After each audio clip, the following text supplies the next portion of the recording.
Empezaré diciendo que si esta guerra es complicada de entender, es sobre todo porque no es una guerra, sino que son tres guerras en realidad, ¿verdad? Una es la guerra entre Rusia y Ucrania, de la que nos informan los periódicos, ¿no? Que comenzó el 24 de febrero con una invasión militar rusa de Ucrania, violadora del derecho internacional, violadora de la Carta de Naciones Unidas, un atentado contra la integridad territorial de un Estado soberano, por aquí todo claro. Esta es una guerra en esos términos. Hay otra guerra que es la guerra entre Rusia y la OTAN, o entre la OTAN y Rusia, como queramos, que pues comenzó, que viene muy lejos, que viene del fin de la Guerra Fría, una Guerra Fría que se cerró en falso, porque no se cumplieron los acuerdos alcanzados entonces, de construir una seguridad europea integrada, en la que la seguridad de unos países no se hiciera a costa de la seguridad de otros. En lugar de eso, lo que se hizo fue ignorar por completo los intereses de seguridad de Rusia, y eso pues se ha ido pudriendo y ha tenido consecuencias, ¿no? Consecuencias en 2008, como ha dicho la ponente anterior, cuando la OTAN invitó a Ucrania a unirse a la alianza contra las reiteradas protestas de Rusia y contra las advertencias, hay que decirlo, de un montón de expertos y de altos funcionarios, altísimos funcionarios occidentales. Recordemos, por ejemplo, como en febrero del 2008, es decir, pocos meses antes de que la OTAN invitara a Ucrania a unirse, el embajador de Estados Unidos en Kiev, en Ucrania, que se llamaba William Burns, que actualmente es el jefe de la CIA, el director de la CIA, en un informe al Departamento de Estado, que conocemos gracias a Julian Assange, a Wikileaks, decía textualmente, esto no lo leo, ¿no? Dice, la cuestión del ingreso de Ucrania en la OTAN puede dividir al país en dos y llevarla a la violencia e incluso a la guerra civil. Rusia, decía Barnes en 2008, se siente ahora capaz de responder de forma más enérgica a lo que percibe como acciones contra sus intereses nacionales. Esto se dijo en 2008 y hay un montón de altos funcionarios de Estados Unidos que lo asumían exactamente igual, pero se desoyó, ¿verdad? Luego en 2014 hubo una operación de cambio de régimen en Ucrania, en la que se instauró, gracias a una revuelta popular de parte de la población ucraniana, un régimen puramente pro-occidental y furibundamente antirruso. A partir de ahí hubo la invasión rusa, la anexión rusa de Crimea, etcétera, etcétera. Todo esto pues, generó pues, una dinámica de enfrentamiento entre Rusia y la OTAN. Pero hay una tercera dimensión de esta guerra, que es, digamos, el pulso que lo envuelve todo, que es el gran pulso entre Estados Unidos y China, o entre hegemónicos y emergentes, podríamos decir, entre los que han mandado en el mundo, para entendernos, en los últimos 200 años, y los que están emergiendo, levantando cabeza, los que antes eran ignorados, pero que ahora ya no se les puede ignorar porque son potencias muy poderosas. China es realmente la principal entre ellas, y hay un pulso de fuerza entre estos dos conglomerados. Uno podríamos llamarlo Euroatlántida, sería la suma de Estados Unidos más la Unión Europea con algún aliado en Asia, como Japón y Corea del Sur, y el otro sería una Eurasia ampliada, ¿no? que es China con Rusia, con conexiones en Irán, con simpatías en India, y con toda una serie de proyectos de integración del gran supercontinente euroasiático, de conexión energética y de transportes, que acabarían implicando a la Unión Europea. Estas son las tres guerras que contiene la guerra de Ucrania, la última de ellas, gracias a Dios, como Guerra Fría, pero la de Rusia y la OTAN, pues realmente como algo más que una Guerra Fría, ¿no? Porque sabemos que en la actual guerra el éxito militar ucraniano, sin restar mérito a los pobres ucranianos, pues se debe simplemente a que la OTAN ha puesto toda su tecnología de comunicación, de observación, de transmisiones, de telemetría, de armas, armamento, con miles de millones de dinero. O sea, se ha dado pues, aproximadamente unos 60.000 millones de dólares en ayuda a Ucrania, una suma enorme que equivale prácticamente al presupuesto militar de Rusia, ¿no? Para hacernos una idea. Y sabemos, y no por la propaganda rusa, sino por la prensa occidental, por las filtraciones que hace, pues que muchísimas operaciones militares de Ucrania han sido teledirigidas por la OTAN, ¿no? Y aquí pues, podemos citar pues casi todo, ¿no? Prácticamente el hundimiento del acorazado Moskva por un misil cuya telemetría ofreció la OTAN, el derribo de varios aviones cargados con fuerzas aéreas transportadas que el día 24 de febrero, en las primeras horas de la invasión, pretendían ocupar en los aeropuertos alrededor de Kiev, etcétera, etcétera. Una larguísima lista, ¿no? Bien, en este contexto de esta guerra compleja, estamos sumidos en una guerra de propaganda absolutamente sin precedentes, ¿no? Siempre ha habido propaganda de guerra, todas las guerras tienen un componente de propaganda muy importante, pero en este caso nunca habíamos asistido a una campaña de propaganda tan intensa. Quería recordaros una anécdota personal que me ocurrió a mí hace algunos años, cuando mirando la hemeroteca de La Vanguardia, el diario para el que trabajé, encontré una noticia de septiembre de 1939 en la que se explicaba que Polonia había atacado a Alemania, ¿no? Septiembre de 1939 es el inicio de la Segunda Guerra Mundial, como sabéis, con el ataque de la invasión de la Alemania nazi a Polonia, ¿verdad? Pues bien, en la hemeroteca de La Vanguardia aquella noticia se daba como que Polonia había atacado a Alemania. A pesar de todo, en los días siguientes ya se empezaba a ver que el periódico publicaba junto a los comunicados del Tercer Reich sobre lo que pasaba en Polonia una pequeña columna con la versión de los hechos del Ministerio de Exteriores polaco, ¿no? Es decir, dentro de los límites de un periódico como era el que hablamos ahora, un periódico de un país como España, que era un aliado de la Alemania nazi en el año 39, dentro de los límites que esa alianza con los nazis imponía, pues había cierta capacidad de pluralismo y cada cual podía hacerse cierta composición del lugar de lo que pasaba en realidad. Uno podía creerse los comunicados del Tercer Reich o podía pensar, bueno, aquí los polacos dicen que no es esto lo que pasa exactamente, que pasan otras cosas, yo mismo tengo que utilizar la cabeza y pensar, ¿no? Ahora, en la actual guerra, para hacernos una idea de lo que ocurre, debemos salirnos de los medios de comunicación oficiales y establecidos, explorar en los medios alternativos, que muchas veces no son fiables, explorar en la propaganda rusa, distinguir en esa propaganda lo que es propaganda, lo que es mentira, lo que es falsificación, de lo que tiene visos de realidad, ¿no? Y después de todo este ejercicio complejo, no siempre te haces una idea muy clara de lo que ocurre, ¿no? Eso es así porque sufrimos una masiva campaña de desinformación, también, no solo en la prensa, sino en las redes sociales también. El otro día cayó en mis manos un informe de la Universidad de Adelaida, de Australia, que ha estudiado los tweets de las primeras semanas de la guerra, ¿no? Y ha descubierto este estudio que el 80% de los tweets que se lanzaron en las primeras semanas de la invasión rusa habían sido originados en fábricas para la propaganda, en fábricas de tweets, ¿verdad?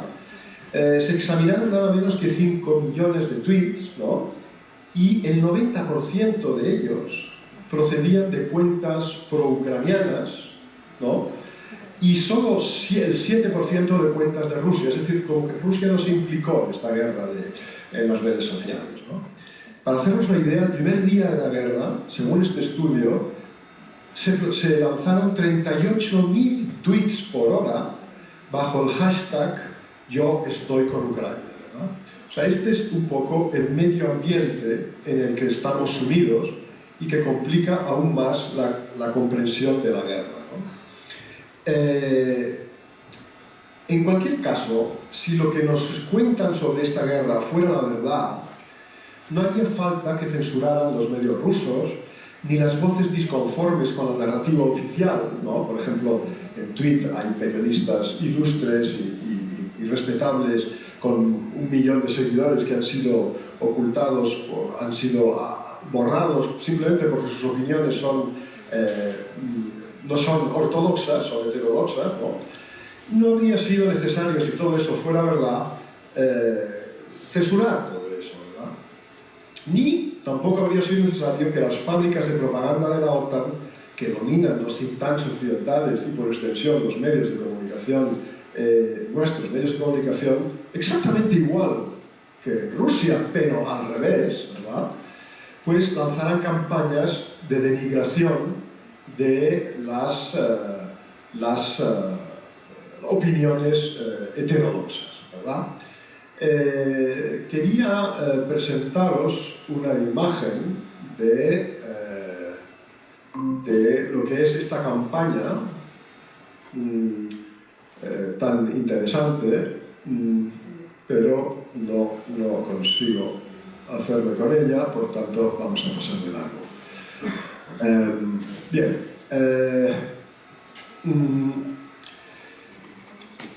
Lo que hay un señor que se llama Julian Assange, como sabéis, el fundador de Wikileaks, ¿no? Que está recluido desde hace una década por denunciar crímenes enormes y que lleva más de 1000 días aislado en una celda de 3 metros cuadrados en una prisión de alta seguridad, que dijo hace unos años una cosa que me parece que es perfectamente aplicable a la actual guerra, y es la siguiente. Dice Assange: fundamentalmente la gente no quiere la guerra.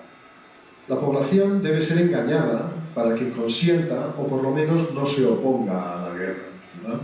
Esto yo creo que es perfectamente aplicable hoy a la actitud occidental y también a la actitud rusa, ¿no? Porque las dos partes están siendo engañadas en aspectos claves de esta guerra. ¿Bien?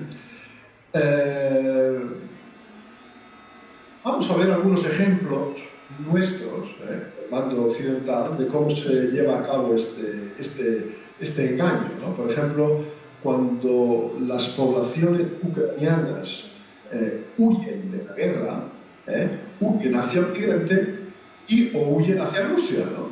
Pues bien, cuando huyen hacia Occidente es un éxodo, cuando huyen hacia Rusia frecuentemente se califica como deportación, como una cosa forzada y forzosa. La simple realidad es que en Ucrania hay un sector de la población que se considera más próximo a Rusia que a Occidente, ¿verdad? Tenemos también la cobertura de lo que han sido las maniobras nucleares de Rusia y de la OTAN. Los dos bloques han realizado durante esta guerra maniobras nucleares. En el caso de las maniobras rusas se ha hablado del chantaje nuclear de Putin. En el caso de las maniobras occidentales, de la OTAN, pues han sido para mostrar credibilidad, para que la alianza muestre credibilidad, etcétera, etcétera. Es un discurso completamente diferente. Otro asunto es, por ejemplo, la célebre central nuclear de Zaporizhia en ucraniano, bombardeada, ¿no? Entonces, la Organización Internacional de Energía Atómica ha denunciado que esta central, la mayor de Europa, o los alrededores de esta central han sido bombardeados, ¿no? Y esto causa una gran alarma. Sin embargo, nadie ha explicado quién está bombardeando los alrededores de esta central.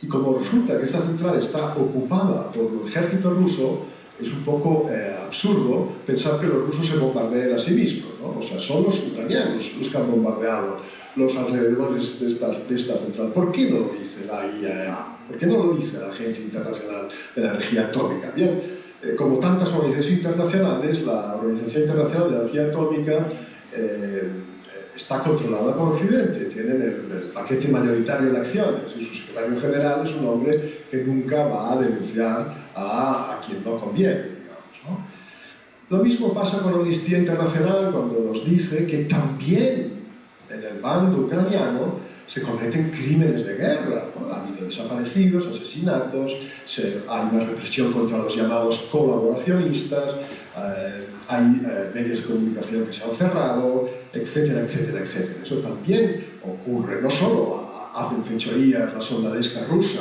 ¿no? Sino también los ucranianos. Cuando eso ocurre, pues Amnistía Internacional es silenciada, o callada, o castigada, etcétera, ¿no? Cuando se comete un atentado en Moscú se mata a una joven periodista, parece que por error, porque era la hija de un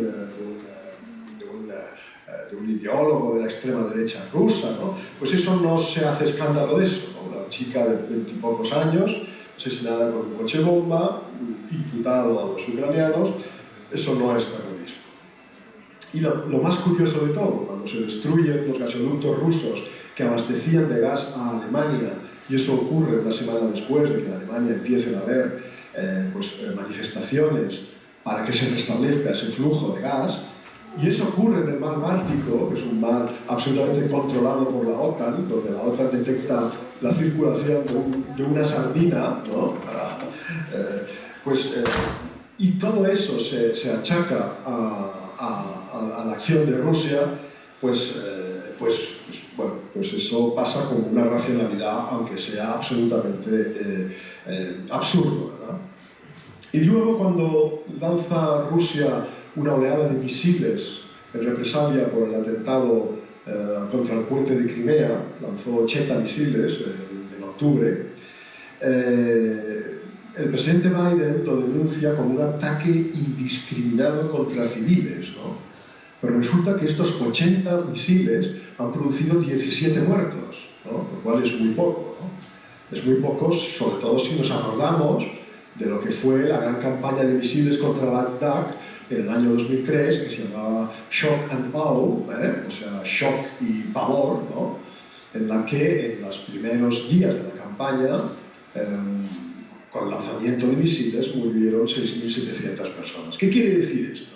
Quiere decir que si lanzando 80 misiles has matado a 17 personas, quiere decir que es muy posible que la versión rusa, que esos misiles no iban dirigidos contra zonas residenciales, sino contra instalaciones eléctricas y puntos de mando del adversario, pues sea factible. Eso se ha ocultado, por ejemplo, por completo en la prensa española, no en la prensa de Estados Unidos, donde, por ejemplo, el Wall Street Journal nos explicó que la mayoría, esta es una cita textual, la mayoría de los golpes de misiles fueron contra subestaciones eléctricas y otros objetivos fuera de los centros de las ciudades y alejados de los barrios residenciales, ¿no? La prensa española no ha dicho nada de todo esto. Entonces, naturalmente que esto no tiene nada que ver con una película de buenos y malos, sino que tiene que ver con otra cosa más compleja, ¿no? La invasión de Ucrania es un crimen, ¿no? Y Putin es un criminal, ¿no? Pero hay que ponerlo al lado de otros criminales, ¿no? Hay que ponerlo al lado de lo que ha sido, pues, la historia real del mundo de los últimos años, ¿verdad? Todos estos señores, ¿no? Son presidentes de Estados Unidos, ¿no? A partir de aquí, a partir de Clinton hacia la izquierda, es después del 9/11, después de los atentados de Nueva York, ¿no?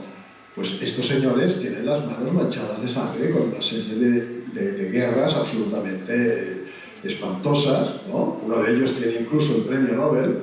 Pues bien, el señor Putin debería ser puesto aquí, al lado de ellos, ¿no? No en la categoría especial, como si fuera el único, no es el único, es uno más de toda esta lista, ¿verdad? Porque todos estos señores, si miráis un estudio que ha hecho una universidad de Estados Unidos que se llama la Universidad Brown, que hay un estudio que se llama Cost of War, el coste de la guerra, si buscáis en Google Cost of War, os recomiendo exclusivamente este estudio porque es extraordinario, es muy serio, muy interesante.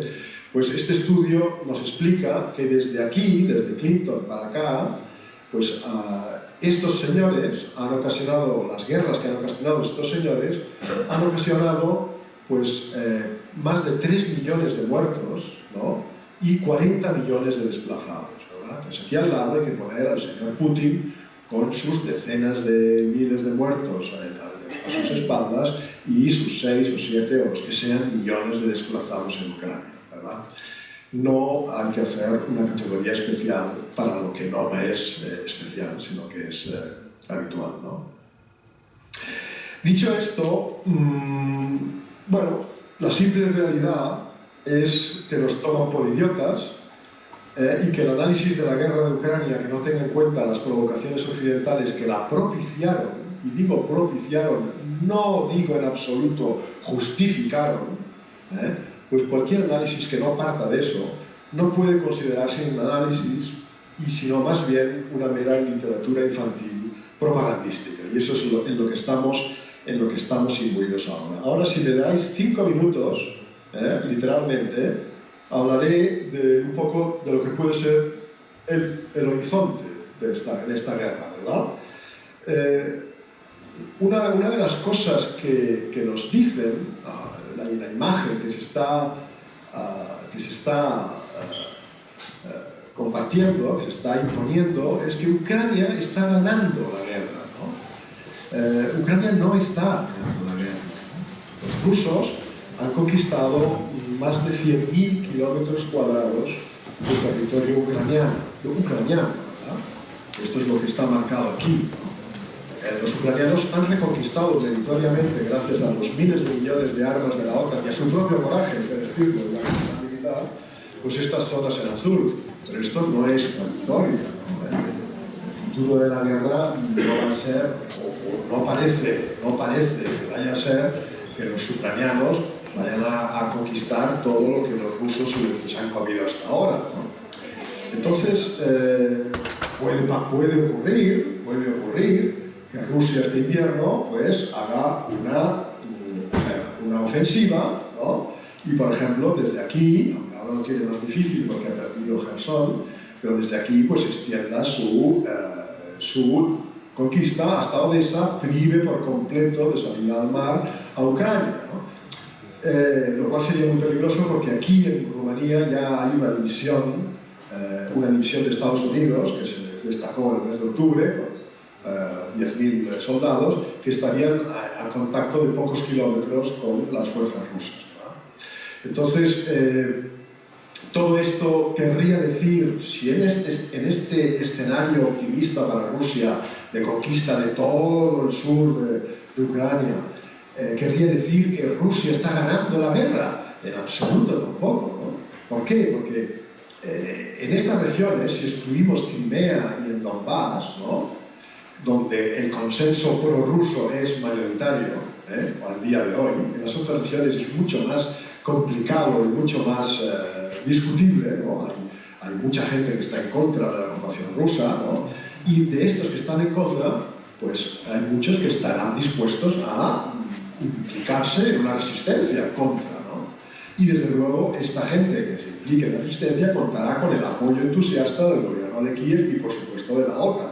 O sea, habría que contar con que esta ocupación exitosa de Rusia del sur de Ucrania sería absolutamente inestable, con atentados terroristas, es decir, con tortura, con represión, con regímenes muy duros en in situ, y que todo esto pues, sería profundamente desestabilizador para la propia Rusia, ¿no? O sea, Podríamos hablar de una civilización o una organización, como decía Hillary Clinton, de esos territorios. Con lo cual, no podemos pensar que que pueda ganar Rusia esta guerra en la mejor de las hipótesis. Entonces, ¿quién la va a ganar? ¿Estados Unidos, la Unión Europea? ¿Estados Unidos? ¿De qué Estados Unidos estamos hablando? ¿De qué Estados Unidos estamos hablando? Estados Unidos es un país que tiene unas incertidumbres actualmente enormes. Hace menos de un año, o no, un poco más de un año, hubo algo parecido a un intento de golpe de Estado en Washington, con la toma del Congreso, aquella cosa tan extraña. El establishment está muy dividido. Hubo un señor que se llamaba Trump, que fue el presidente, que ayer decidió que se vuelve a presentar y que podía ganar las elecciones, que tiene un discurso diferente del actual. O sea, algunos estudiosos, como este autor, serios, no gente frívola, ¿no? Habla de los peligros de una guerra civil en Estados Unidos, ¿no? Todo esto son cosas muy serias, ¿no? Por tanto, ¿cuán estable es el apoyo ¿no? de Estados Unidos a la guerra de Ucrania, ¿no? A esta guerra por persona interpuesta? Y si eso no es estable, ¿cómo queda la Unión Europea en eso? Que ha acordado dar 3.000 millones de euros mensuales a sostener a Ucrania, ¿no? Y que ha cortado el suministro de gas con Rusia, lo cual equivale a darse un tiro en la pierna a sí mismo, ¿no? Porque la Unión Europea podría haber expresado su desacuerdo con la invasión rusa de Ucrania, podría incluso haber aplicado sanciones, pero haber roto el nexo gasístico es realmente sumamente contraproducente para la Unión Europea y lo vamos a notar todos en nuestra propia piel. Así pues, para acabar, yo creo que la pregunta es ¿qué es una victoria de esta guerra? ¿Qué es una victoria? Y la impresión es que no va a haber ningún vencedor, por lo menos a medio o corto plazo, ¿no? Sino que son vencidos y que cuanto más dure la guerra, tantos más vencidos va a haber, ¿no? Entonces, si esto es así, ¿cómo podemos parar esta guerra, ¿no? Bueno, yo creo que obviamente la primera condición no es alimentar esta guerra, sino entenderla, ¿no? Comprender su génesis, su complejidad, su génesis que viene de 30 años, que viene de la Guerra Fría mal cerrada, que viene de las contradicciones internas del régimen ruso, que viene de esta guerra macro entre hegemónicos y emergentes que tenemos en el mundo, esta guerra que explica, por ejemplo, este mapa tan explícito aquí, que es el mapa de las instalaciones militares de Estados Unidos y de la OTAN alrededor del territorio de Rusia y del territorio de China, ¿verdad? Esto no existe una imagen inversa, es decir, no hay bases de Rusia o de China alrededor de California, en México, en el Caribe. Todo esto no existe, es una iniciativa única, exclusivamente de Occidente alrededor de sus países adversarios, ¿verdad? Entonces hay que entender por qué Rusia y China, contra sus impulsos naturales, se han, si no aliado, si juntado ante este común trato que reciben de un conglomerado occidental que siente que ya no manda tanto como mandaba antes en el mundo, que se le escapa el poder de las manos, que hay otros que antes no contaban, que ahora cuentan mucho, ¿no? Y que podrían acabar dominando, ¿no? De otra forma seguramente, pero siendo muy importantes en el mundo, y no quieren perder. Y como no quieren perder, lo que hacen es usar la máquina militar para impedirlo, ¿no? Bien, dicho esto, lo que decía, es importante comprender esta guerra, comprender su complejidad, y si las responsabilidades de esta guerra son compartidas, yo creo que esto es lo más moderado que podemos decir, ¿verdad? Pues entonces, esto quiere decir que el movimiento pacifista, ¿no? Y el movimiento antiguerra tienen más sentido que nunca, que es necesaria la presión social para una negociación, que esto está ocurriendo ya en algunos países, por ejemplo en Chequia ha habido manifestaciones, en Italia ha habido grandes manifestaciones, en Alemania está habiendo un descontento importante, también en Francia.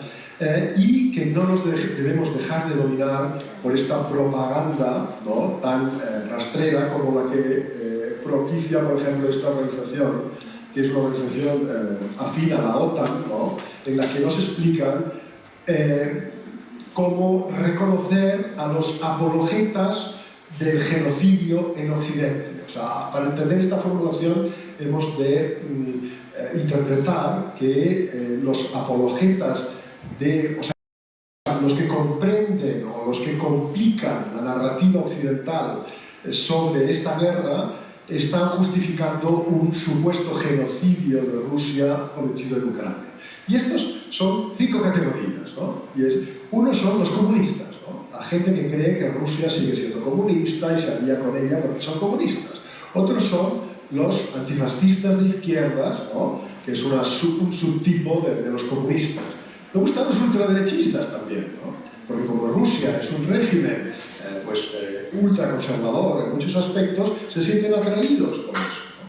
Los otros son los que llevan siempre la contraria al discurso oficial, ¿no?, los duros de mollera, que siempre llevan la contraria, ¿no?, que si hay que vacunarse contra el COVID hay que ser antivacunas, que si dicen blanco es negro, etc., ¿no? Y luego la última categoría son los pacifistas bobos, ¿no?, los que siempre están con las flores y el pacifismo, ¿no? Es decir, este es el tipo de propaganda que la OTAN con la que la OTAN nos obsequia, por cierto, dirigida por gente de extrema derecha de los países bálticos y de Polonia, que son los más furibundos antirrusos en toda esta narrativa, ¿no? Bien, ya lo dejo aquí y estoy abierto, como María, a cualquier pregunta que queráis plantear. Bien, muchísimas gracias, Rafael. No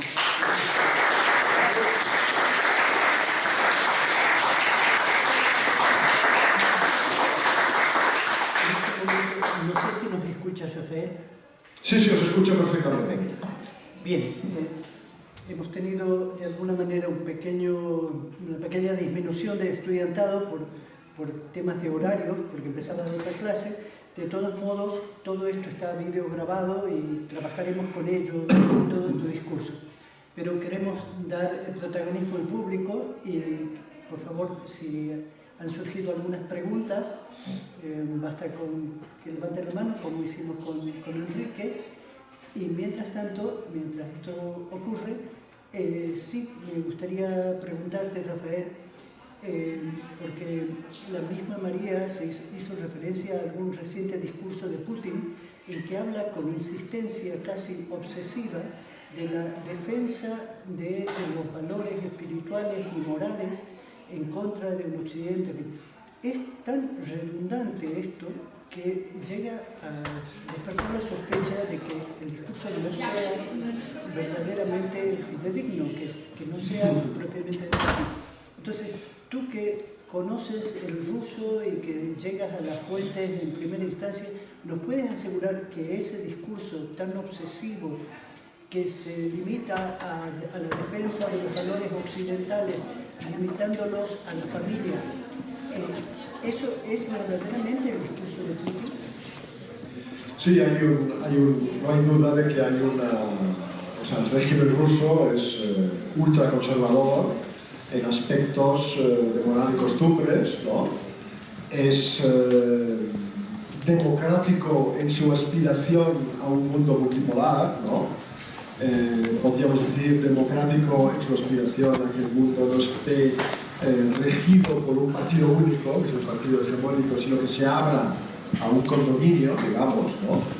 Pero que es ultraconservador y en el orden interno es una autocracia, ¿no? O sea, es una democracia de imitación, sus tradiciones no son homologables, su prensa está aún más condicionada que la nuestra, su parlamento no pinta nada, ¿no?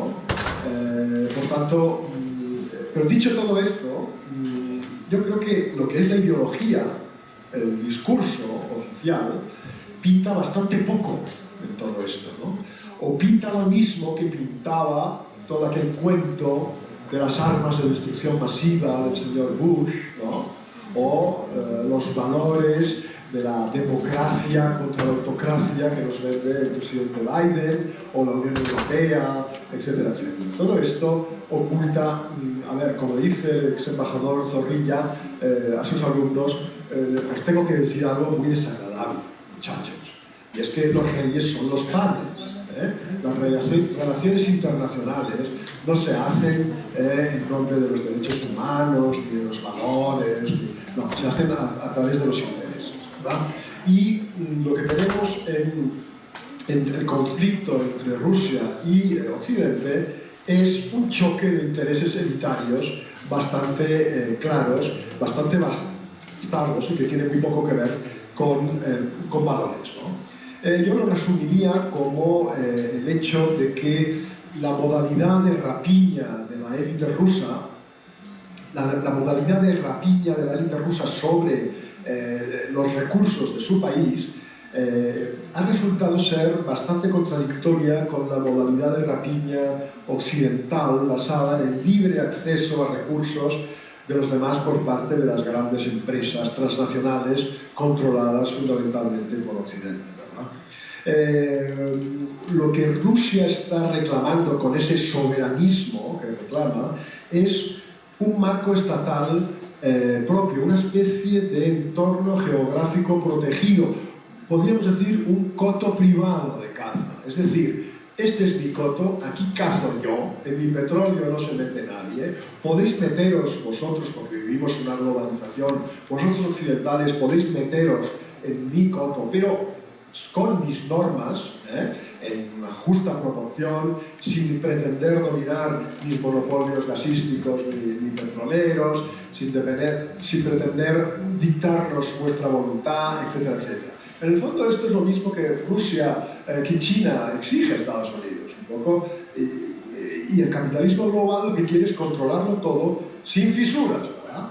Entonces, yo creo que tanto Rusia como China habían estado de acuerdo, llegaron a acuerdos con Washington sobre condominios, ¿no? Bueno, tú llegas hasta aquí, yo llego hasta acá. Pero Estados Unidos, yo creo que se ha negado, ¿no? Se ha negado, y de este choque resulta pues una especie de choque de intereses entre unos y otros. Yo creo que este es el vector fundamental, ¿no?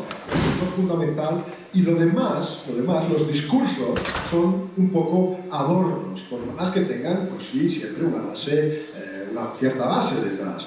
Pero lo fundamental es eso. De acuerdo, muchas gracias. ¿Alguna otra pregunta? Sí, por allí atrás. Fernando, por favor, fuerte. Lo que es la guerra OTAN-Rusia parece ser que se proporciona grandes medios. Perdón, ¿escuchas, Rafael? Escucho muy justo, pero escucho, sí. Bueno, que se proporciona grandes medios económicos y militares de la OTAN a Ucrania. ¿En qué proporción está la parte con la que colabora Europa?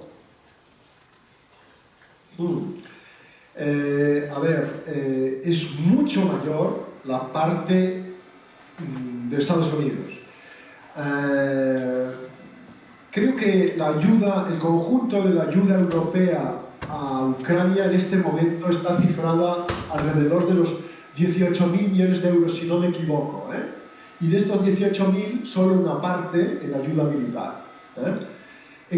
En cambio, la ayuda de Estados Unidos asciende a aproximadamente 50 o 60.000 millones de dólares, ¿no? Es una cantidad que ya casi equivale al presupuesto militar ruso del año 2021, ¿no? Es una cantidad mucho mayor. Pero aquí lo interesante es que todo esto no ha empezado en el momento en que Rusia ha invadido Ucrania. Esto empezó en el 2015. Y esto lo sabemos por la prensa de Estados Unidos, no por la propaganda rusa. Es decir, como dice, esto sí, ya, como nos han dicho los rusos, ¿no?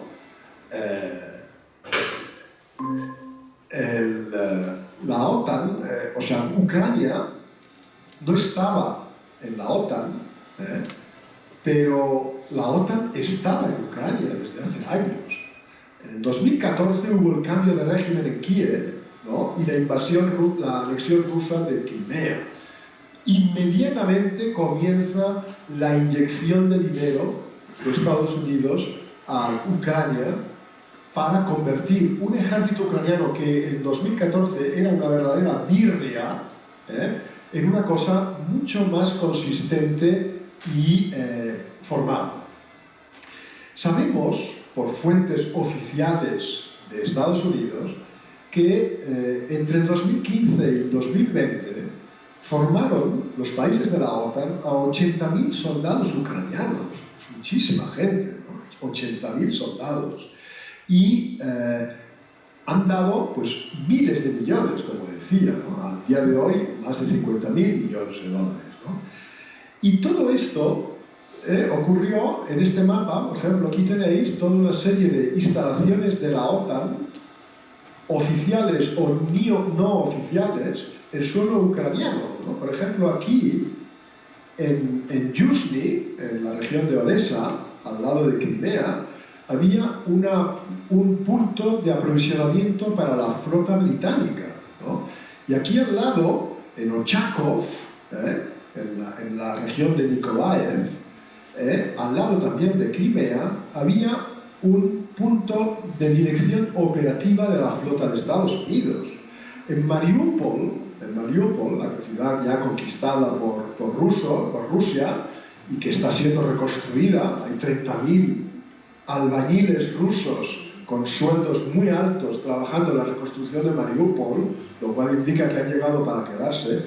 Aquí en Mariupol había un centro de formación de tiradores de élite. Esto a lo mejor era poca cosa, a lo mejor era una brigada y 100 fusiles, no lo sé, y 4 instructores de la OTAN, ¿no? Pero aquí, por ejemplo, en Yavorov, cerca de Lvov, hay un campo de entrenamiento gigantesco que tiene 200 kilómetros cuadrados de extensión, es decir, 2 veces el área municipal de París, una cosa enorme, ¿no? Y aquí se han formado a decenas de miles de soldados ucranianos desde el año 2015, repito, ¿no? Todo esto los rusos lo sabían. Por eso, cuando la propaganda rusa y el presidente Putin dice que los preparativos de Rusia, de Ucrania, para hacer frente a Rusia venían de lejos y que si no hubiéramos invadido nosotros ahora, el año que viene habría sido más complicado porque el ejército ucraniano se iba creciendo con los meses, y en su doctrina militar se comprendía la reconquista militar de Crimea, un territorio formalmente ucraniano, pero ancestralmente ruso, con población mayoritariamente prorrusa, ruso parlante, y que quiere formar parte de Rusia más que de Ucrania, ¿no? Ante este tipo de escenarios, los rusos dicen nosotros invadimos, ¿verdad? ¿Es verdad o no es verdad? No lo sé, pero complica mucho la narrativa oficial de toda esta película. No sé si me he explicado. Muy claro. ¿Alguna pregunta? Y la última, para no abusar de la generosidad de Rafael.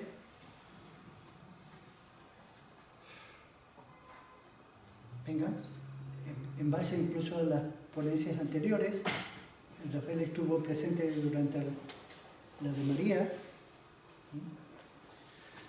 Sí, yo quería preguntar, pues, en vista de su experiencia periodística, que si ve realmente que este conflicto puede llegar a una escala mucho mayor a como una tercera guerra mundial, o que tiene pinta de que dentro de poco los tratados sea el fin de esto. Sí. Pregunta fundamental. Y no hay que disimular. La situación es extremadamente peligrosa. Es extremadamente peligrosa en Europa y es extremadamente peligrosa en Asia Oriental. Y esto lo comprende cualquier colegial. Cualquier colegial comprende que poner infraestructuras militares en las narices, en las barbas, en el entorno, en el umbral de una gran potencia nuclear, es una insensatez. Eso es lo que ocurrió cuando la Unión Soviética puso misiles en Cuba en 1962 y colocó al mundo al borde de una guerra nuclear, ¿no? Cuando la OTAN invita a Ucrania a sumarse a su bloque militar, deberíamos practicar el ejercicio inverso. ¿Qué pasaría si China invitara a México a meterse en un bloque militar antiamericano? O a Canadá? O si las infraestructuras militares chinas estuvieran patrullando la costa de California como hace la flota de Estados Unidos en el estrecho de Taiwán. Todo esto es sumamente peligroso y provocador. Y la geografía de esta provocación y de este peligro lo dice todo. Porque esto ocurre en el entorno de unos países adversarios como son Rusia y China. Dicho esto, y más en concreto, ayer ocurrió una cosa sensacional. Los polacos denunciaron que unos 2 misiles rusos habían impactado en su territorio nacional, en la frontera con Ucrania. ¿No? ¿Qué pasó aquí? Ese mismo día, Rusia lanzó varias decenas de misiles contra instalaciones eléctricas y demás ucranianas, entre ellas algunas en la región del Lvov, que es fronteriza con Polonia. ¿Cayó un misil ruso, 2 misiles rusos, por error en territorio polaco? Posible. Es posible. Es posible. Esto es lo que los polacos y los bálticos, que son los más excitados de la Alianza Atlántica, gente que está deseando, hay mucha gente que está deseando en Polonia y en los países bálticos iniciar la Tercera Guerra Mundial, ¿no? Las razones por las que esto es así son históricas y podríamos hablar largo y tendido, pero esto es así, ¿no? En todo caso, esto es posible. Cuando tú lanzas misiles contra la frontera, alguno se te puede ir y puede escapar, ¿no? ¿Qué pasa? Polonia es miembro de la OTAN. No es lo mismo atacar con misiles rusos Ucrania que atacar que caiga alguno en Polonia, que al ser miembro de la OTAN puede invocar el artículo 5, y aquí tenemos ya declarada oficialmente la guerra entre la OTAN y Rusia, ¿verdad? Otra posibilidad, otra interpretación de lo que ocurrió, que es lo que yo inmediatamente pensé en el momento, de anoche, en el momento de los hechos, fue cuando Rusia lanza misiles, los ucranianos lanzan misiles para interceptarlos. Estos misiles a veces aciertan y a veces no. La mayoría de las veces no aciertan. Cuando aciertan, explotan el misil y los fragmentos de unos de los interceptadores como de los interceptados caen al territorio. Y como aquel territorio está muy cerca de Polonia, puede que algunos fragmentos hubieran caído en Polonia. Puede también que los misiles interceptadores que no han logrado interceptar el misil objetivo, claro, caen de vuelta por ley de la gravedad, caen al suelo e impactan y explotan el suelo, ¿no? Eso es lo que yo creo que ocurrió, ¿no? Eso es lo que yo creo que ocurrió. Y también puede ser, como dice el Ministerio de Defensa ruso, que todo fue una provocación, ¿no saben? Y es escenificada por quién, ¿no? En todo caso, y gracias a Dios, esta mañana me he desayunado con la noticia de que el presidente Biden decía no tenemos ningún indicio de que estos misiles sean rusos, sean disparados desde Rusia. Los polacos dicen son misiles rusos, pero claro, muchos de los misiles interceptadores ucranianos son de fabricación rusa, son S-300, S-400, etcétera, etcétera, ¿verdad? Por tanto, esta es la situación que se ha producido y que se puede ir de las manos muy fácilmente, ¿no? Como se puede ir de las manos muy fácilmente en el mar de China Meridional si un barco de Estados Unidos o un caza chino pues colisionan o hay un enfrentamiento no deseado por nadie, accidental o lo que fuera, y eso da lugar a una dinámica de no perder la cara y hay que acabar cogiendo el teléfono rojo y qué pasa. En todo caso, insisto, yo no sé qué ha pasado con estos misiles. no sé si la versión polaca de que ha sido un misil ruso expresamente lanzado, o que si ha sido un accidente con un interceptador ucraniano que ha caído en territorio polaco, o si es una provocación. Todo es posible en la guerra, todo es posible. Recordemos que todas las guerras empiezan con provocaciones. En septiembre del 39, Polonia invadió Alemania, según la vanguardia de septiembre del 39. La guerra de Vietnam empezó con el incidente del Golfo de Tonkin, inexistente ataque de barcos de guardacostas vietnamitas a barcos de guerra americanos. No ocurrió, lo vendieron como eso, ¿no? La guerra del Golfo contra Irak empezó con las armas de destrucción masiva, también inexistentes. Todas las guerras empiezan con falsos pretextos. En Cuba nosotros tuvimos la explosión todavía no aclarada del crucero Maine en La Habana, ¿verdad? Que nos metió en aquella guerra, ¿no? Tan desigual. Bien, no sabemos lo que ha pasado, pero me parece extremadamente positivo que el presidente Biden haya dicho: cuidado, no tenemos ninguna constancia de que esto sea un misil ruso. Esto es muy importante, tanto si ha sido un misil ruso por error, como si no lo ha sido. Porque quiere decir que, bueno, que hay cierta conciencia de que este tipo de incidentes pueden llevar a la Tercera Guerra Mundial, ¿verdad? Y eso yo creo que debería haber un poco de sentido común. En la Unión Europea no parece haberlo, ¿no? Cuando, por ejemplo, la presidenta de la Comisión Europea, Ursula von der Leyen, una política manifiestamente incompetente, como cuando era ministra de Defensa de Alemania, dice que las sanciones contra Rusia buscan desmantelar, esto es una cita textual, desmantelar paso a paso la capacidad industrial de Rusia, o cuando la ministra de Exteriores de Alemania, Baerbock, dice que las sanciones son para arruinar a Rusia. Claro, estas son declaraciones de guerra, ¿no? Tú no puedes arruinar a una superpotencia nuclear, tú no puedes desmantelar paso a paso a una superpotencia militar sin exponerte a represalias, ¿verdad? Por tanto, quizá en Europa no, pero en Estados Unidos parece que por tradición, ¿no?, existe algo de sentido común acerca de los peligros de que esta guerra por procuración que se está librando en Ucrania degenere en una tercera guerra mundial. Y estos peligros están reconocidos por un montón de expertos de Estados Unidos que en una publicación que se llama el Boletín de los científicos, de los físicos o algo así, fundada por Einstein después de la guerra, en el 46 creo que fue, hizo una encuesta sobre expertos y militares americanos sobre toda esta retórica nuclear que hay entre Rusia y Estados Unidos, si esto hay que tomárselo en serio o no. Y muchos de ellos, si no la mayoría, decían que esto era muy serio, no se puede jugar con este tipo de retórica y no se puede jugar, digamos, a la ruleta rusa y nunca mejor dicho.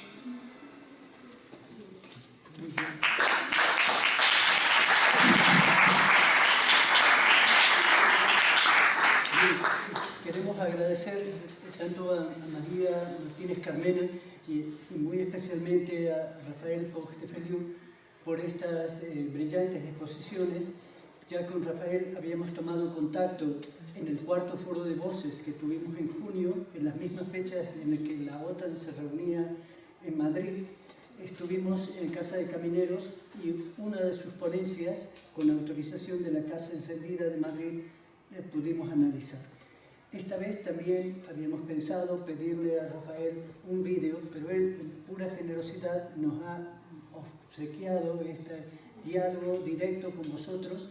Nos vamos a poner luego a la transcripción, el material estará disponible en mi biblioteca, en fin, y vamos a seguir consultándolo. Él tiene un blog particularmente interesante, con publicaciones semanales o cada 10 días, un artículo mejor que el otro, y como veis hemos necesitado, tanto con Enrique como con Rafael, acudir a expertos, a periodistas que nos puedan estar informando sobre lo que ocurre. En general, en nuestras facultades de Ciencias Sociales nos quedamos en teorías de otros tiempos y lugares. Ya saben que tengo la tendencia a irme a los griegos o a los medievales, pero en este caso es que estamos viviendo situaciones particularmente difíciles. Así que insisto en la gratitud para Rafael, y si quieres dejarnos unas últimas palabras y pasamos al siguiente ponente. Pues no sé qué deciros, realmente sí, esta guerra tiene muchos motivos, tiene por lo menos 4 motivos, grandes motivos. Unos tienen que ver con el cese falso de la Guerra Fría, otros tienen que ver con los propios fracasos de la frustrada democratización soviética y de la extremada debilidad de Rusia, ¿no? Las contradicciones del propio régimen ruso, que busca su consolidación también, ¿no? Tiene que ver con el choque de intereses elitarios que he descrito antes, y tiene que ver también, y esto es lo que se suele obviar, con el propio estado de cosas en Ucrania, ¿no? con la implosión regional del nacionalismo ucraniano. Ucrania era un país simplificando mucho, con diversas identidades nacionales, ¿no? Aquí se ve bastante claramente en este mapa, todo el sur y el este de Ucrania es rusoparlante mayoritariamente y rusófilo, ¿no? Antes de la guerra. Ahora eso puede haber cambiado drásticamente, porque cuando a uno le invaden el país, pues los sentimientos cambian, ¿no? Yo creo que la mayoría de la población del sur y del este de Ucrania quería continuar formando parte pacíficamente de Ucrania, ¿no? Lo que pasa es que cuando en el 2014 hubo el cambio de régimen, eso alteró por completo el consenso interno entre las dos identidades nacionales del país. Eso tuvo diversas manifestaciones, en Crimea hubo una secesión, en Donbass hubo una guerra civil, ¿no? Una guerra civil que luego Rusia aprovechó, pero que inicialmente fue genuina. Fueron los mineros los que tomaron las armas contra lo que Kiev llamaba operación antiterrorista, porque no reconocían el nuevo gobierno impuesto en Kiev de una forma irregular, ¿no? En Odessa, la ciudad también rusoparlante, hubo manifestaciones de decenas de miles de personas contra este cambio de régimen, y eso pues, se solucionó con una masacre el 2 de mayo de 2014, en la que yo estuve en las vísperas asistiendo a eso, con 50 muertos, ¿no? En Mariupol también hubo una masacre de 10 personas solo, pero unas protestas que fueron reprimidas, y por tanto todo esto, este germen de guerra civil existía en Ucrania. Sin él, Rusia difícilmente habría podido meterse en este avispero. Yo creo que al mismo tiempo que Rusia pensaba, cuando invadió Ucrania, el 24 de febrero, pensaba que si no les iban a recibir con flores en el este y el sur del país, por lo menos no iba a haber una gran resistencia. Pensaban que los grupos militares duros, estos que había entrenado Occidente, los grupos de extrema derecha, el batallón Azov, todas estas divisiones, ¿no? Estos iban a ser adversarios temibles, pero el ejército regular ucraniano se iba a desmoronar. Si recordáis, en los primeros mensajes de Putin hubo un mensaje directo a los militares ucranianos diciéndoles, bueno, destituir a vuestro gobierno y que nosotros ya nos pondremos de acuerdo entre nosotros. Todo esto falló por un error de apreciación garrafal de los rusos al invadir, y les ha costado muy caro esto. Ellos creían que eso iba a ser una operación militar especial, que con 100.000 soldados se iba a solucionar, y se han encontrado con una resistencia encarnizada, que las armas occidentales pesaban mucho, que la voluntad del pueblo ucraniano por mantener su soberanía era mucho más importante de lo que ellos creían, etcétera, etcétera, y eso ha dado lugar a lo que tenemos ahora. Por otro lado, pues también tenemos errores de cálculos muy grandes por parte de la Unión Europea, cuando creían que simplemente cortando el comercio de Rusia con las sanciones, pues Rusia se iba a desmoronar en 4 días, ¿no? resulta que el comercio ruso, pues sí, ha caído con la Unión Europea, pero ha aumentado un 24% con China, ha aumentado en 430% las importaciones de Rusia con India, en 213% con Turquía, incluso con Holanda y con Alemania ha aumentado algunas cosas, ¿no?